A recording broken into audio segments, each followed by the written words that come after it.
రోజు 2 స్పూన్లు lion date syrup గోరువెచ్చని పాలల్లో కలుపుకుని తాగొచ్చు. లయన్ డేట్ సిరప్ ప్రతిరోజు 2 స్పూన్లు. భారతదేశంపై మరోసారి ప్రశంసలు కురిపించారు ప్రపంచ కుబేరుడు బిల్ గేట్స్. ఆరోగ్య సంరక్షణలో తన్ను తాను రక్షించుకోవడమే కాకుండా ప్రపంచ ఆరోగ్యాన్ని సైతం మారుస్తుందని అన్నారు. డిజిటల్ పర్యావరణ వ్యవస్థలు, సమ్మిళిత ఆర్థిక వృద్ధి, సాంకేతిక పురోగతుల్లో ఇండియా వేగంగా దూసుకెళ్తుందని ప్రశంసించారు.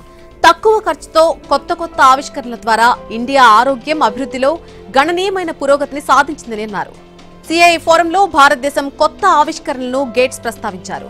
ఆరోగ్య సంరక్షణ, ఏఐ ఆధారిత డయాగ్నోస్టిక్స్, డిజిటల్ పబ్లిక్ ఇన్ఫ్రాస్ట్రక్చర్లో దేశం పురోగతిని హైలైట్ చేశారు.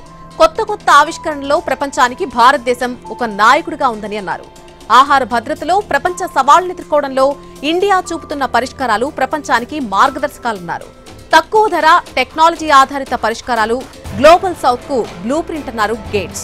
అభివృద్ధి చెందుతున్న ఆర్థిక వ్యవస్థల్లో ఎదురయ్యే సవాళ్లను పరిష్కరించడానికి భారతదేశం వినూత్న మార్గాలను ప్రపంచానికి చూపుతోందన్నారు. భవిష్యత్తును దృష్టిలో పెట్టుకుని ఏఐ, ఆరోగ్య సంరక్షణ, స్థిరమైన పురోగతులను అంచనా వేయడానికి భారతీయ ఆవిష్కరణలు, విధాన రూపకర్తలు, వ్యవస్థాపకులతో కలిసి పనిచేయడానికి సిద్ధంగా ఉన్నామన్నారు గేట్స్.